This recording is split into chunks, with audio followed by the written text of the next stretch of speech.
Fans have taken the lead with 1:16 remaining in the opening half.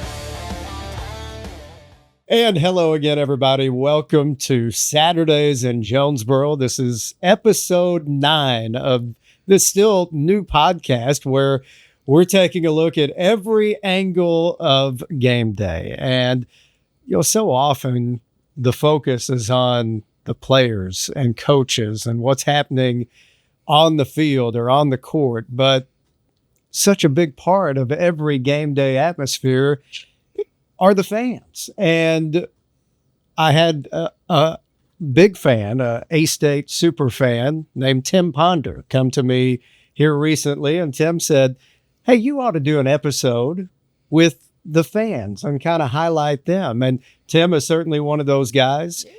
I think about people like Jerry Anderson, who flies all over the country in his plane, and he goes to different games all the time, no matter what the sport may be. But I wanted to highlight 3 individuals today that certainly qualify as A-State super fans.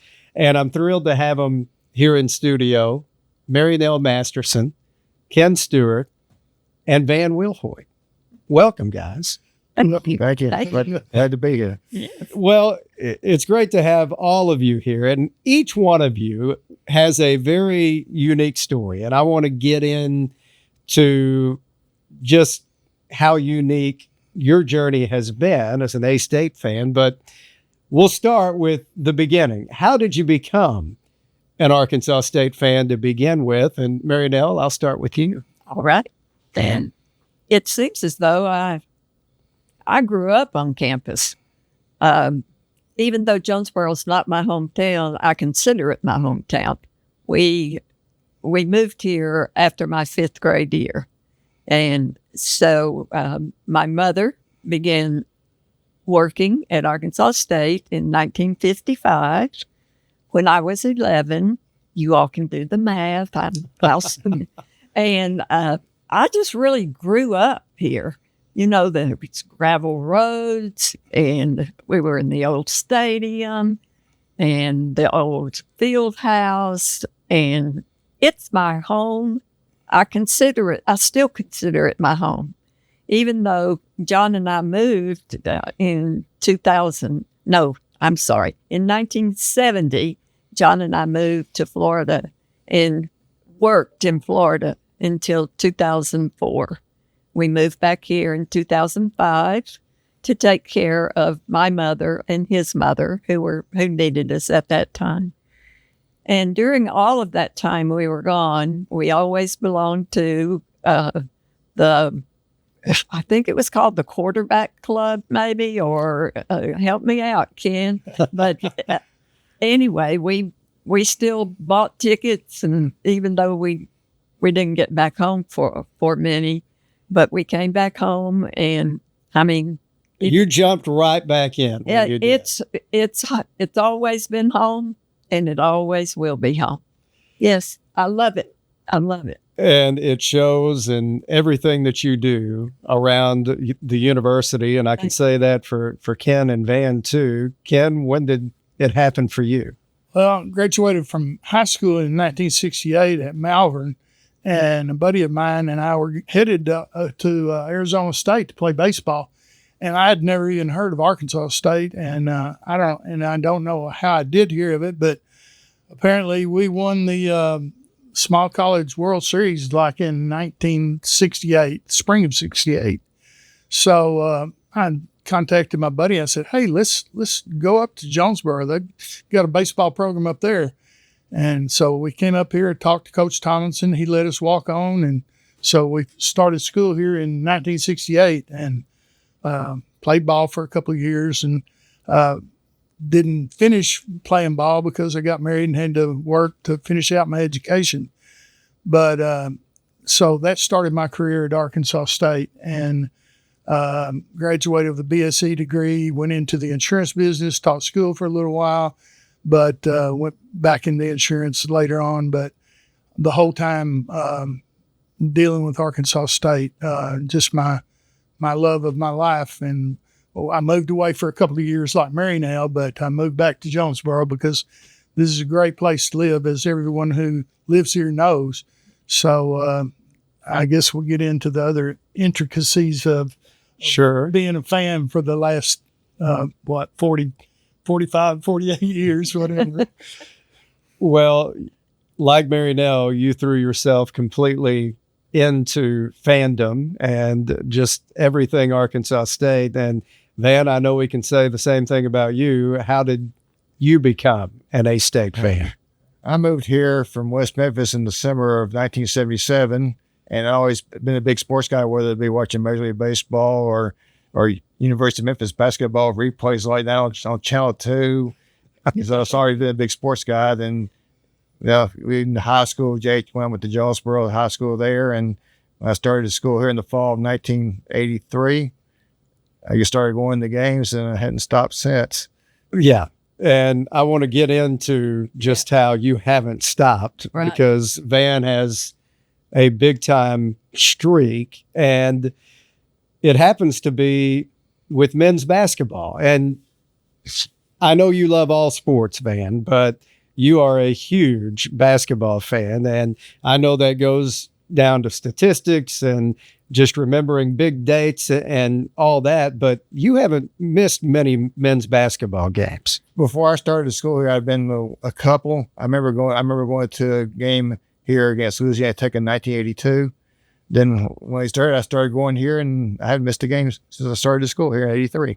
So you've been to every single men's basketball home game since 1983. Including exhibitions, including the one they had over at JHS gym one time. So what is the number up to now? 645. What a streak. 645 consecutive Fantastic. men's basketball games. That's fantastic. The capital FAN. I've also actually only missed one home football game at that time. Since 1983. Do you remember what game you missed? It was one of the, it's like Grambling or Mississippi Valley. We always started on the road every year, and we always start the season around Labor Day. And I take trips to Labor Day with my nephew, and we'd already planned one, and turned out we hadn't have to start the season open, so I wasn't able to make that game. Huh? Well, you've definitely proved your fandom by being at every other one of those football games during that time. So, Ken, when did you realize that you were hooked? You had to be at every Arkansas State event. Well, when I came to school here in fall of 68, started going to football games. Of course, I was practicing baseball and playing baseball at the time, but I fell in love with football. And Van's got a heck of a streak for basketball. I've missed 4 football games since 1968. Oh, wow. One of them I was in the hospital. The other 3 I was out of state and couldn't make it back. But I love competition, and I love Arkansas State. And, we've got a great bunch of fans. We really do. And I wish more people would just come out and see Arkansas State, because we've got great athletics here. These last few years have really been good, too. We've all sports trophy. The Boobas Cup, we finished second the last couple of years. And I was really surprised. Did we not win it last year? But We had the most points per sport, but we don't have as many sports as some of the other schools. So Right. that's why. I know we finished so well in our, say, other sports like golf and Right. bowling. Wow, national championship. Well, Right. 3 years in a row we've been to the national championship, I think. So we're doing well in all sports. You just Bowl can't- games and football, and You can't mention the sport that we have that we're not doing well in. It's And it's fantastic. really fun. It is. It's really fun. It is. It's great fun.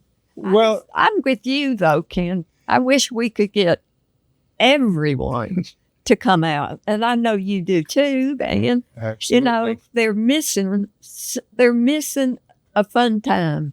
Yeah.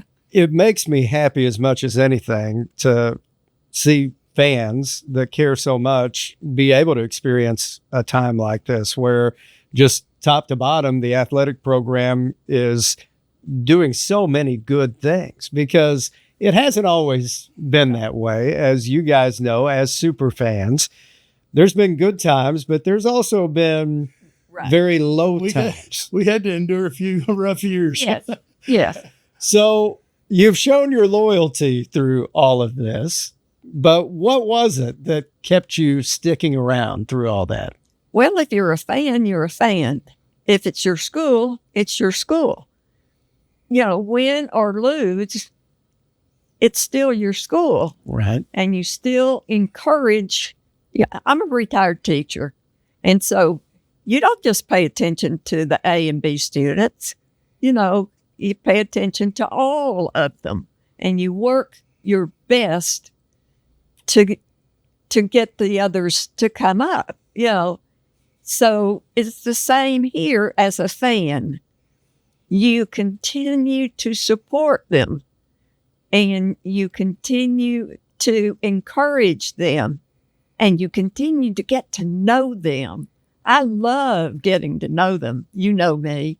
I love getting to know as many of the young men and women and coaches as I can, because you always want to have an encouraging word for them. And so I don't ever, you know, if someone says, are you going to win this weekend? I always say, of course we are. You believe in them? Yes, I believe. And it can happen. You know, we've seen it happen.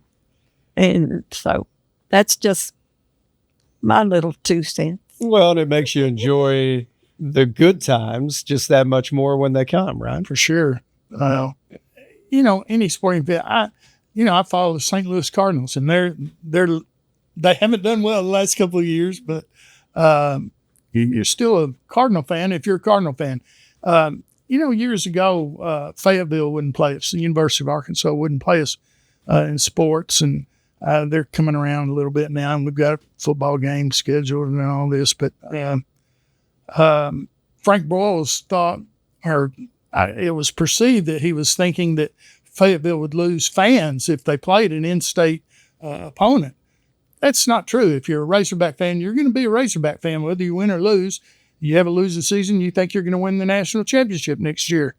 But Arkansas State fans all fans are the same. Your school is your school. That's right. And we're not going to quit being fans if we lose. We'll just, we're going to get them next time. That's right. Attitude. And you feel the same way, don't you? Right. You saw it, not just as far as age, used to, but I mean, pretty much when I started, I stick with it for a long time. I mean, I've been at the same job for 38 years, and I coached youth league baseball for 23 years before I stepped down too. It got a little too political for me. So I stay loyal to things, maybe sometimes to a fault, maybe sometimes too long, but I'm always here for the duration. Yeah, well, Van used a good word, loyalty, and I think that's a huge word for us. Yeah. Yeah, you guys have definitely shown your loyalty, and I didn't intend on us kind of going down this route, but you brought up the Arkansas game last year, and you got a glimpse, and technically that was a road game for Arkansas State, and I thought one of the coolest things that we've seen just over the last few years is walking, and I don't know if all of you had a chance to go into the zoo where they had the big tailgate before the game, and there were thousands of A-State fans that were just all around the Little Rock Zoo, and the alumni did an incredible job with that. And then you get inside the stadium, and such a large portion of the stadium is filled with Arkansas State fans, and it was a sight that I know was really welcome. We didn't like how it turned out on the scoreboard, but at the same time, you just kind of got the feeling that day that, hey, this fan base is a whole lot bigger than people think. Right. And we belong. We belong there. We belong on national stage. Yeah. We're good enough. We're better than more than half the schools in the country, just most sports. So we belong. Man, an example of how big it is, back when we had the WNIT game here, we actually had all day tailgating like it was a football game. You don't ever see that for basketball, but yeah, we had that Fortunately, that one, the turnout was in ASU's favor, but That was. that just showed how big it was to have tailgating for a basketball game when you rarely ever see that. Right.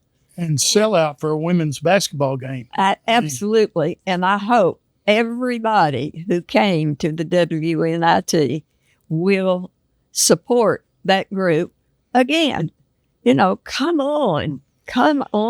Yeah, you see how this fan base jumps in. And I'll bring up something Terry Mahajer said when he was at Arkansas State as the athletic director. He would say Arkansas State has the best core fan base in the country. And just talking with people like you guys are part of that. You are part of that core fan base. And it seems like it's getting bigger, but you see at those big events like that, the WNIT, Mary Nell, you're talking about the run last year, how good the crowds were during the women's run and getting all the way to the semifinals. That was a big deal.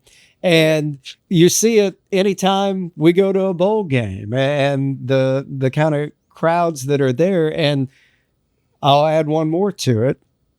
This past season, we saw the top 8 crowds in the history of Tomlinson Stadium for baseball. Isn't that fantastic? And it just shows you that it doesn't take much for people to start supporting these programs. And Van, I know you've seen it for a long time now. Yeah, when you see commitment like they started doing with baseball, I guess you use this for more. You want to be a part of it.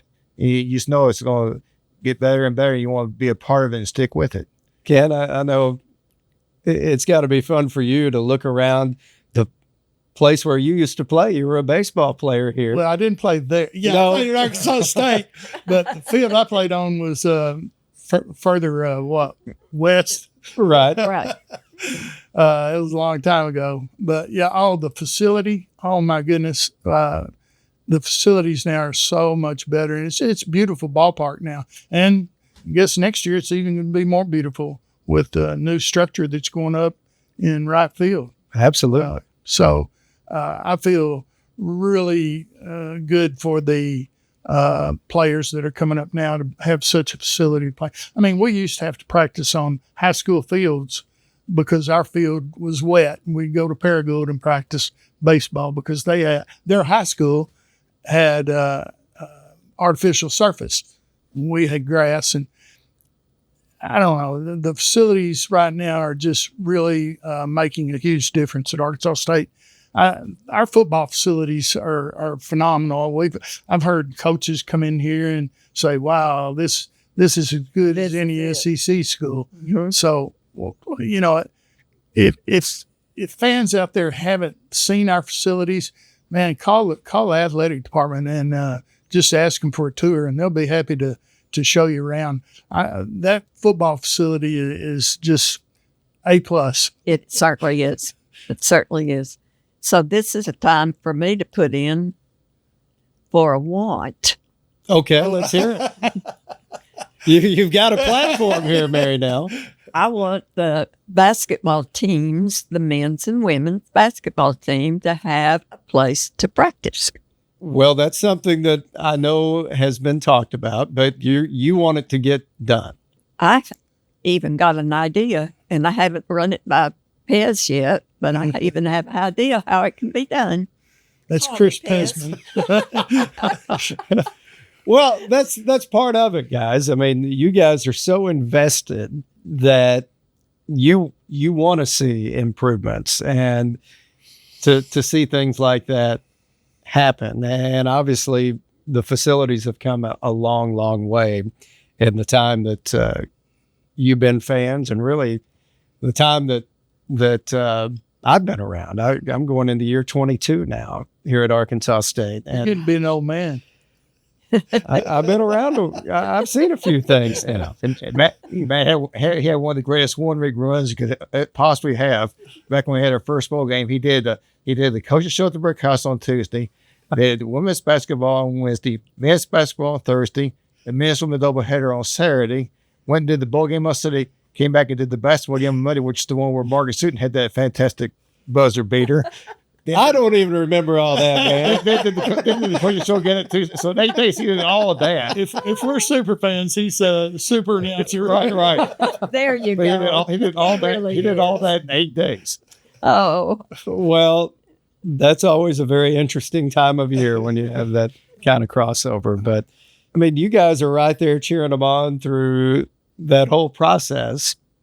I do want to talk about some particulars here. And Ken, one thing that you're known for is out at basketball and the 3-point balloon. And other teams that come in here see it. They see you kind of right at the end of the stands in that same section where you've always been, first row. And anytime there's a 3, then you're putting up the 3 sign.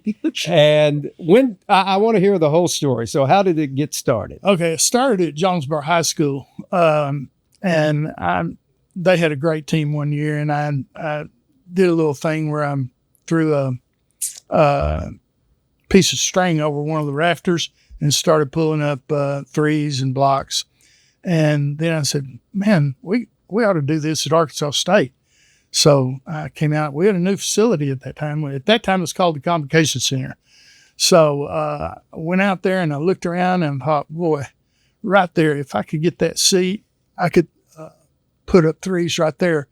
So got the season tickets, and I took a fishing line and tied a bolt onto it, and I threw it over the rafters. I couldn't do that now. I couldn't get it halfway up there now, but at that time I could still throw.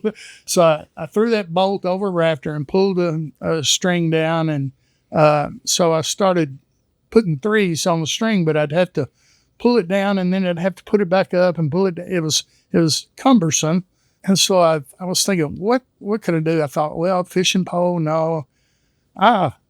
If I got a balloon, I could pull it down, put the 3 on it, and then let it go back up. And then the next time we hit a 3, do the same thing.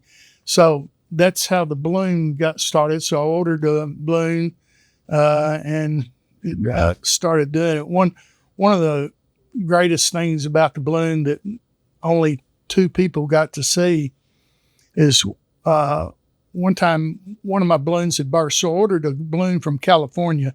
It was an 8-foot balloon. It was red, white, and blue. Everybody thought Pepsi sponsored it, but they didn't. It just happened to be red, white, and blue. And so I filled it up, took 2 tanks of helium. It was an 8-foot balloon. It was huge. The cord that I normally used wouldn't work because it was just too much torque. So I went and bought a rope and tied that 8-foot balloon onto a rope, and took me 2 tanks of helium to fill it up. Did it. It was great. It was a lot of fun. After the game, everybody was leaving and I was taking it down, and it was really hard to get the air out of it because it didn't have a really good way to keep the air in it. So I had manufactured a way to keep the air in it, but I couldn't get the air out of it. So I thought, well, shoot, everybody's gone out of the gym. I've been working for an hour on it.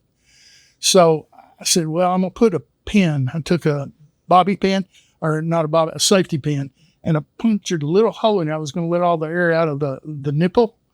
And so when I did, it just made a line all the way around the nipple. It took off, shot off to the top of the Convocation Center and exploded into 3 different pieces. Oh, boy. And I'm thinking, oh, my God, that balloon cost $200, and it was $200 worth of helium. And I just clapped it across the gym. About 25 rows up, there was somebody cleaning popcorn out of the stands, and he looked around and he looked at me, I looked at him, and we both clapped. I mean, just kind of a fun thing, but nobody got to see that. But anyway, I quit ordering expensive balloons and went back to a 4-foot balloon, and we did it for years and years. 2 years ago, by the way, I basically have turned that project over to the school, and now Brad Bobo with the athletic department takes care of handling that and getting people to run it. I still sit close by in case they need a pointer or 2, which every once in a while they get confused or whatever. Well, it's being used now more than ever. Both of our basketball teams shoot threes all the time. Oh my goodness, yeah. And my wife laminated all the threes, red threes, and she said, "How many do we do?" And I said, "Well, I don't know. Let's put I put 17. Our record's 17, and probably won't ever be broken or whatever." But it's been broken twice, I think, since it. So when we run out of threes, we put up popcorn boxes or whatever we can find to symbolize a three. And sometimes the threes get too heavy and there's not enough helium in the balloon and it sways out over the court and the officials get upset. And they get upset when I pull it down and it casts a shadow over the hoop. So they don't like it when the opposing team has to shoot when the balloon's going up and down. So I've got a message from the conference one time not to be pulling the balloon down during free throws, but we've had fun.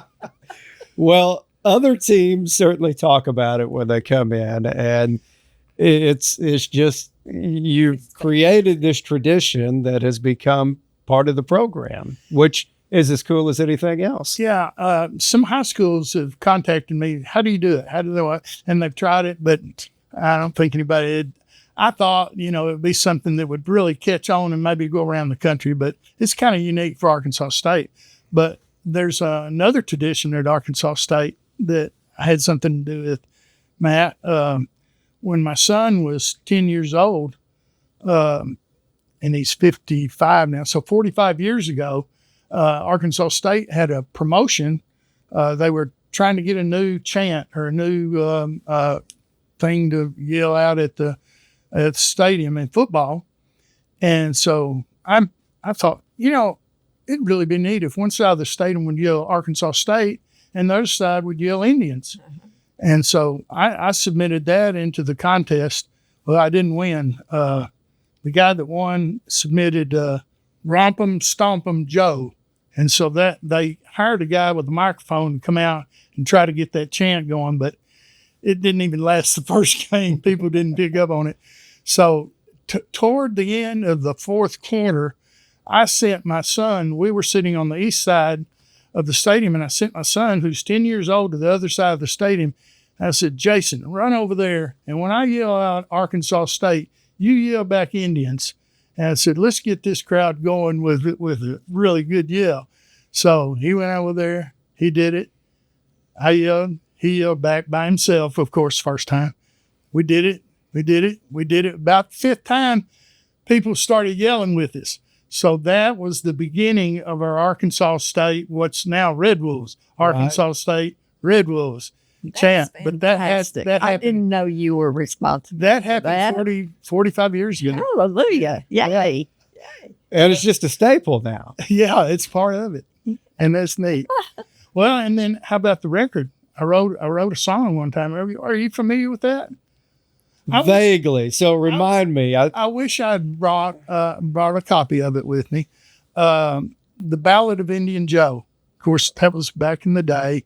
And we were dressing, well, we hadn't even built the stadium because the lyrics that I wrote starts out on a hill of grass and trees, an Indian with a dream fell to his knees. Here, he said, my games will be played, so the hole was dug and the field was made. That's the introduction to it. And so the song goes on, and it speaks of Joe Duran's 63-yard field goal. Okay. It was written up in the Wall Street Journal. I've got a copy of that. But Tommy Stringfellow provided the music, wrote the music for it. I wrote the lyrics, and we were really excited. We thought it was going to sell a bunch. So we ordered 5,000 copies from Coldwater, Mississippi, had a record pressing plant. And so we ordered 5,000 copies. Well, before they got it pressed, I thought, this is really going to go well. Let's order 5,000 more. Well, at the end of everything, at the end of the season, we still had 8,000 copies left. And I think we still have 5,000. It didn't sell all that well, but it was a pretty cool song. Well, I think to have a copy. Yeah, we need to get that back out there again. Yeah. Well, they played it in the stadium a couple of times over the years. Okay.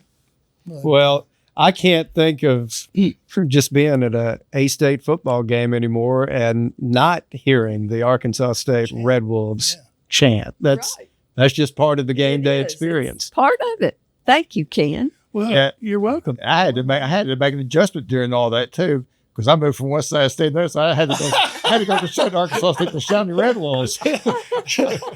That would be tough. Well, am I a Red Wolf or am I Arkansas State? It's kind of like dancing. You just find somebody, look at somebody knows what they're doing and do what they do. Yeah, there you go. Well, was it hard for all of you? You had been Indians for so long to transition to being a Red Wolf? Not really. It's really been good for the school. Right. I was not all in favor of it. And the NCAA, it was my thought at the time, they needed to keep their nose out of our business, but I guess it was their business too. It's been good for Arkansas State. It's been wonderful for the school. So, and I love Red Wolves now, but at the beginning, I was going to be an Indian. And we still wear our Indian garb every once in a while too. But then, and I thought, because coming from Florida, we lived south of Tallahassee, about 30 miles, and Seminoles got to keep theirs. Of course, the Seminole tribe, gave them their permission to keep the name. And I think it was one of the best things we've ever done. Yes, it definitely has caught on. Yes. And the Red Wolves have become a big deal. So, and we're unique. We're unique in being Red Wolves. And I'm all for it now.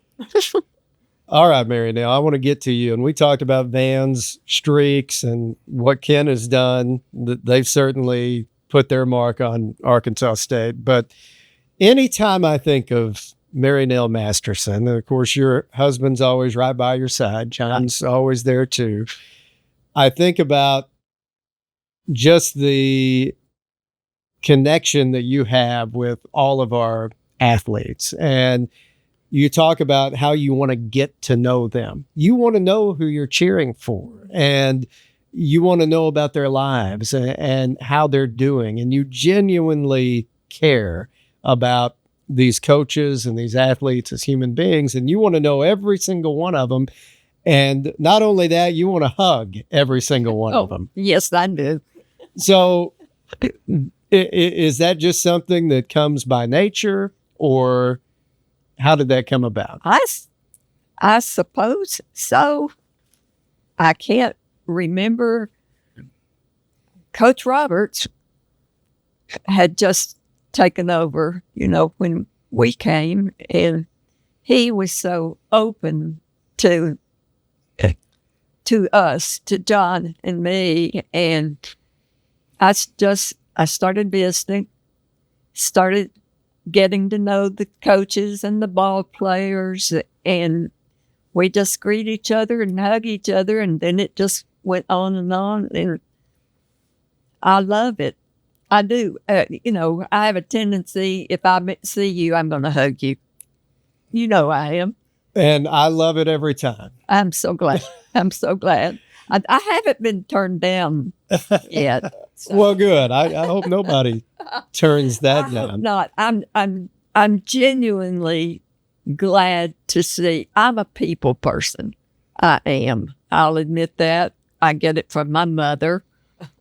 But I'm genuinely glad to see people, and especially the players and the ones that I remember. When Taylor Stockamer was here last week, I asked him if his boss was going to let him off to come to all the foundation meetings, and he said, "Oh yes," and I said, "Okay, good." I like, and Brian Groupie stopped a press meeting he was having one time and came over and hugged me.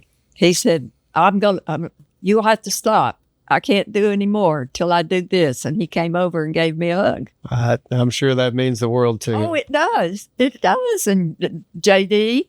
McKissick, he gets up from behind his table and comes.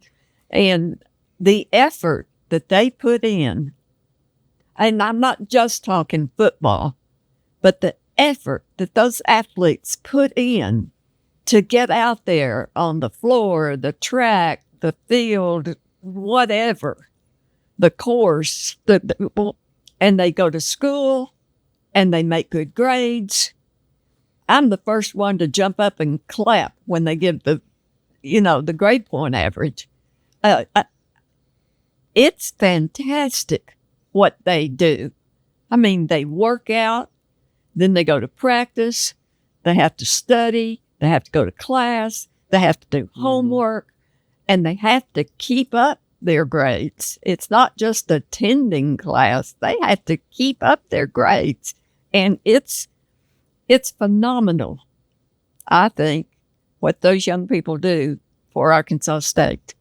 Well, it's always phenomenal the way you're there for them. And anytime we have a banquet, I know if there's a live auction, then John and Mary Nell are going to be bidding on one of the big items. Yeah. And usually it's associated with something to do with the team. If you're given a chance to be around the team, whether sitting on the bench with the basketball team or being on the sidelines with the football team, that's the one you want because you just want to be around them. John hasn't found out how to tie this arm down. Oh, yes. I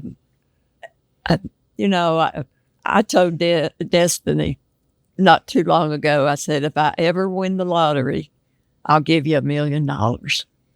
And she said, okay. Well, when we came in, we sat down even before we started recording. It's clear that you guys have a bond just because of how long you've been Arkansas State fans, and the bonds, the friendships, just you can't replace those. I mean, those are some that are forged by going through so many emotions, whether, it may be at an event and you get to know each other and you're in each other's lives, but you've experienced these same highs and lows as a fan. So I guess in a way you can relate to what they've experienced. It's really neat when you go to a ball game, especially basketball, because you've got all the people sitting around you. It's really neat because you look around, where all your friends and family, everybody sits. So you look and say, yeah, they're there. Yeah, they're there. Yeah, I see you. And so it's a unique feeling. And always in basketball, before the games, halftime and timeouts, always look over to Van, and he's sitting there reading his baseball statistics. What a guy. Yeah, absolutely. Yeah. You wouldn't have it any other way, would you, Van? Oh, you actually pretty good develop friendships in baseball too, because you have the between innings, so you always have so many breaks where you can get to know the people that sit around you and with you every game and stuff like that. Yeah, that's part of the fun. Well, we sat in the same seats since we've come back to Jonesboro, but I sit on the 10th row in the stadium. And you remember when they built all that up, wanted you to buy, loge boxes, suites, right? I said, I'm sorry. That's my seat. I can't do it. I said, I've got to be down here with my guys. I have to be with my guys. And another person that we can throw in the superfan category is Governor Beebe. And he's as big of a football fan as there is. And he's got the best seat in the house. I've always thought, just sitting in the first row, upper deck of the 50-yard line, there's not a better place to sit. And look, he doesn't want to be talking. He wants to be concentrating on the game. Leave him alone. He's interested in the game. I remember when Coach Keedy was working with me for all those years, Governor Beebe, and he was governor for a good part of that time, he would get away from people just so he didn't have to talk to people. And he'd sit right behind me and Coach Keaty in the booth so he could concentrate on the game. So I know all you guys can relate to that. I do, before we get out of here today, I want to hear some of your favorite memories, because you've seen so many great games as fans and been able to witness so much. But I'll start with you, Van. Can I go for freak sport? Sure, absolutely. Men's basketball, the year we won the Sun Belt tournament, went to the Sun Belt tournament, right at the last few seconds of the game, Chico's go around half court, maybe a few feet inside court. He makes us push past the CJ paper for a dunk, what I call the exclamation point on the NCAA tournament bid. Well, that's a really good one to have. Yeah, what was not so good was when we played Mississippi Valley, a midnight game. And I'm sitting there. I stayed for the entire game, even though we got beat by like 12 or 14 points. Like, I'm there first time I ever left the game at 2:00 in the morning. Women's basketball, I'd say, of course, beating James Madison, winning the tournament and the WNIT. Right. Those are like co-favorite memories. In fact, year before last, when I must have had an epiphany or something when the women beat Arizona State on the road, I sent Des a message saying one win down, 19 for your first 20-win season. And what happens? We had a winning 20 that year. Fantastic. And you got a favorite football moment? Oh, of course, the miracle in Memphis. But one Scott Roper, who eventually came to our kicker here, he misses a game-winning field goal attempt, and I was working as a ball boy in that game, so I was down there to retrieve the kick. I must have had 500 people ask me, so was the kick really missed? Well, yeah, it was really missed. All right, Ken. Well, he said something about Scott. I don't know if everybody here knows, but Scott had a stroke last week. Oh. And he's been in St. Bernard's Hospital all this over a week now.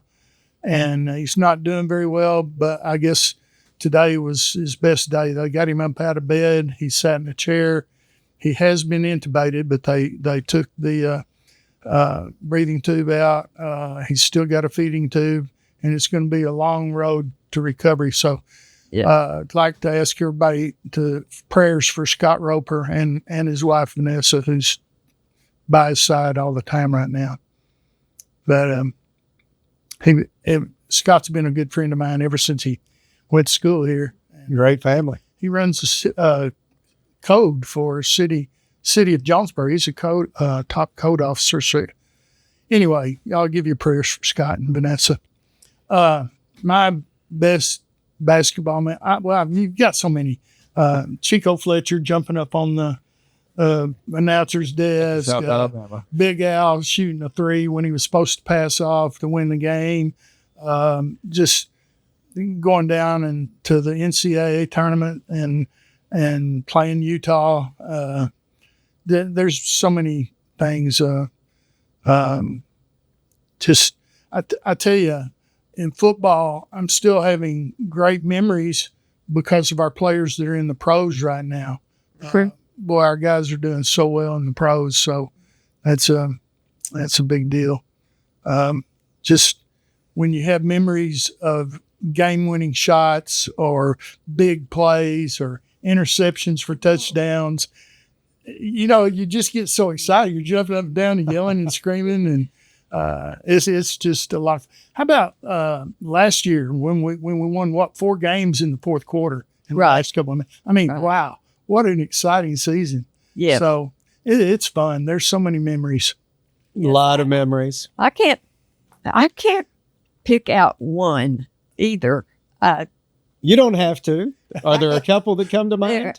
No, I think about the people and the players and all the ones I've seen and one I would love to see. And, you remember Cayam Burns? Sure.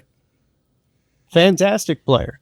I watched Cayam one time at a basketball game.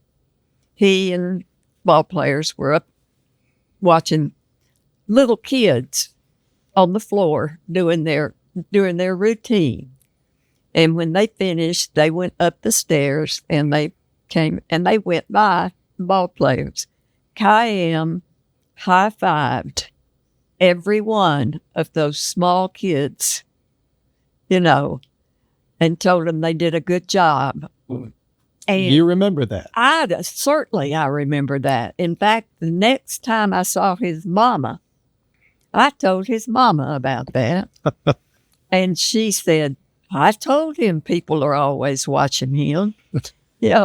But he just has my heart still today for doing, and I'm sure I witnessed it. So he sticks out to me.